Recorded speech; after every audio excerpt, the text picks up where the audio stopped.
नमस्कार, जय भीम, सत श्री अकाल, जोहार। इस वक्त हमारे साथ हैं महेश बौद्ध, भारत मुक्ति मोर्चा के प्रदेश अध्यक्ष हैं। सर, आपका भोजन प्लेनेट पर बहुत बहुत स्वागत है। बहुत बहुत धन्यवाद। अभी हाल ही में जिस तरीके से देखा आपने कि सीए को लेकर देश में एक बार फिर से बवाल मचा हुआ है।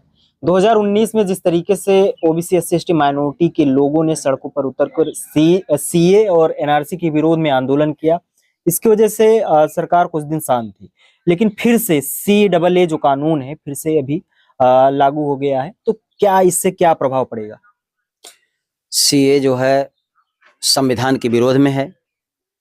संविधान के विरोध में ये कानून लाया गया है। ये काला कानून है। और सबसे बड़ी दिक्कत ये है कि जो अनपढ़ लोग हैं, जो कमेरा समाज है, जो मजदूर समाज है, ये उसके लिए सबसे बड़ा काला कानून है। सीए के द्वारा जो दस्तावेज मांगने की बात की जा रही है, आप गांव में निकल जाओ, आप पूछो कि क्या 1950 से पहले का कोई दस्तावेज आपका है जिससे सिद्ध होता हो कि आप इस देश के रहने वाले हो। आपको 99% में बताना चाहता हूं कि 99% लोगों के पास, जो पुराने लोग हैं, जो गरीब लोग हैं, उनके पास कोई दस्तावेज नहीं मिलेगा। तो इससे क्या होगा? अगर ये सीए लागू हो रहा है तो उनके सारे अधिकार समाप्त हो जाएंगे। अगर हम कोई भी अधिकार पाने के लिए हमको इस देश का नागरिक होना सबसे मुख्य हमारी प्राथमिकता होती है। अगर हम इस देश के नागरिक ही नहीं हैं तो ना हमको वोट देने का अधिकार होगा, ना हमको पढ़ने लिखने का अधिकार होगा, ना हमको चुनाव लड़ने का अधिकार होगा, हमें कोई भी अधिकार नहीं होगा। तो सबसे ज्यादा बुरा असर जो एससी एसटी ओबीसी के लोग हैं, जो गांव में रहने वाले लोग हैं, जो अनपढ़ लोग हैं, जो गरीब लोग हैं, उनके ऊपर पड़ने वाला है इसका। जी, आप कह रहे हैं कि ये नागरिकता छीनने का अधिकार है, जबकि सरकार कह रही है कि सीए जो है नागरिकता देने का अधिकार है। तो किस तरीके से आप इसका विरोध कर रहे हैं? हम उस सरकार से पूछना चाहते हैं कि अगर आज आप नागरिकता देने का काम कर रहे हो तो क्या इसके पहले जो लोग रहे वो नागरिक भारत के नहीं थे? और अगर भारत के नागरिक नहीं थे तो आपने वोट उनका कैसे ले लिया? उनके वोटों से आपने सरकार कैसे बना ली? आप 10 सालों से लगातार सरकार में बने हो और 10 साल पहले जब उन्होंने आपको वोट दिया तो क्या वो लोग विदेशी थे? आज जिनको आप नागरिकता देने की बात कर रहे हो, उन्हीं के वोटों से तो आप सरकार बना रहे हो। एससी एसटी ओबीसी और जो भारत के रहने वाले लोग हैं, इन सारे लोगों के वोटों से ही तो सरकार बनाए हो। और आज आप कहते हो कि हमें नागरिकता देनी है। तो जब भारत के नागरिक ही नहीं थे तो आपको वोट कैसे दिया गया? और अगर आप वोट लेकर सरकार में आए हो तो आप, इसका मतलब है कि विदेशियों के वोट से आप सरकार में आए हो।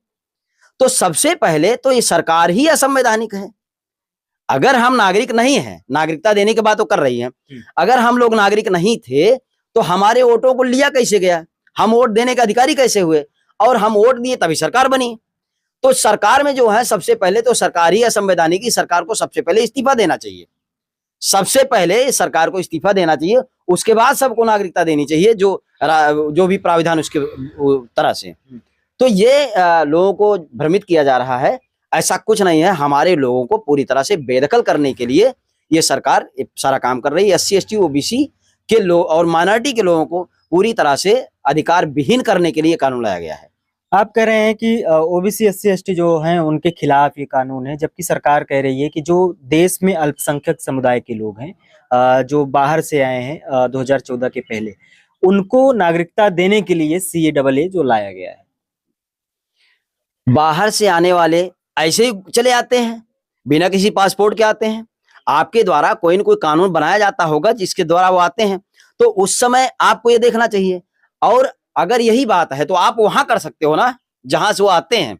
पूरे देश में लागू करने की क्या जरूरत है आपको? अगर पूरे देश में लागू कर रहे हो तो इसका मतलब है कि आप देश के साथ धोखा कर रहे हो, देश के लोगों को भ्रमित करने का काम कर रहे हो। और इसलिए हम इसका विरोध करते हैं। अभी साउथ के एक एक्टर हैं, उन्होंने भी इस कानून का विरोध किया है। ममता बनर्जी ने विरोध किया है, कांग्रेस ने भी विरोध किया है। तो क्या आने वाले वक्त में इस कानून को लेकर एक बार फिर से उस तरीके का आंदोलन निर्माण होगा जैसे कि 2019 में निर्माण हुआ था सीए और एनआरसी को लेकर? इस बार उससे ज्यादा बड़ा आंदोलन होगा, क्योंकि तब हमारे लोगों को कम जानकारी थी कि सीए क्या है। अब लोगों को जानकारी हो रही है कि सीए जो है, हमारे लोगों की कोई जो नागरिकता है इसको समाप्त करने का काम किया जा रहा है, इसके लिए वो है। तो अब तो उससे बड़ा आंदोलन होगा। 2019 में सरकार ने कोरोना के माध्यम से इसको ब्रेक लगाया था, लेकिन तब से तो बहुत समय हो गया, हमारे लोग तब से बहुत ज्यादा जागृत हो गए हैं। अब अगर ऐसा होता है, अब इसके बाद बहुत बड़ा आंदोलन होगा। जी। क्या लगता है कि सीए के बाद एनआरसी भी आएगा? हम तो पहली चीज तो हम सरकार को ही समाप्त करने की कोशिश करेंगे कि जो जन विरोधी सरकार चल रही है, जो देश विरोधी सरकार चल रही है, इस सरकार को सबसे पहले हम उखाड़ के फेंकने का काम करेंगे। और ये सरकार ही नहीं रहेगी तो सारी समस्याएं समाप्त हो जाएंगी। तो मैं देश की जनता से कहना चाहूंगा कि जो जन विरोधी सरकार चल रही है, भाजपा का और आरएसएस की सरकार, इस सरकार को उखाड़ फेंकने के लिए आप सड़कों पर आओ और अपने तन मन धन को लगाने का काम करो। इस सरकार को जड़ से उखाड़ के फेंक दोगे, सारी समस्याएं समाप्त हो जाएंगी। राम मंदिर का मुद्दा सामने आया, उसमें बीजेपी राम मंदिर के मुद्दे में विफल रही, क्योंकि अब जागरूकता लोगों में बढ़ गई है। जिस तरीके से 90 के दशक में लोग मंदिर के नाम पर धार्मिक उन्माद फैलाने का काम करते थे, तो राम मंदिर का मुद्दा विफल होने के बाद क्या धार्मिक तुष्टीकरण करने के लिए, मुसलमानों को भड़काने के लिए सीए का कानून लेकर आए हैं? बिल्कुल, ये सरकार हमेशा ये चाहती रही है, क्योंकि इसके पास कोई मुद्दा नहीं है। इसने कोई भी न 15 लाख रुपए लोगों के खाते में गए, न काला धन वापस आया, न 2 लाख नौकरियां मिली, कोई भी, न महंगाई कम हुई, तो न लोगों को रोजगार मिला। तो इस तरीके से ये सरकार पूरी तरह से किसी भी मुद्दे पर जनता के लिए खरी नहीं उतरी।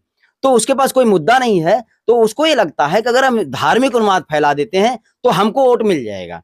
तो हम हिंदू मुस्लिम करके ही वोट ले सकते हैं। इसलिए हिंदुस्तान पाकिस्तान, भारत पाकिस्तान, हिंदू मुस्लिम, ये करके वोट लेने का प्रयास करती है। और इसका पुनः यही एजेंडा शुरू हो रहा है, क्योंकि राम मंदिर मुद्दे पर जब उसने चाहा था कि ये हो जाए, उसी के लोग ही बम ब्लास्ट करने की बात किए थे, वो पकड़े गए, भाजपा के ही लोग थे। वो इसमें होता तो फिर वो हिंदू मुस्लिम राइट होता पूरे देश में, लेकिन वो पकड़े गए और ये खुलासा हुआ कि नहीं, वो भाजपा के ही लोग थे जो ऐसा करना चाहते थे।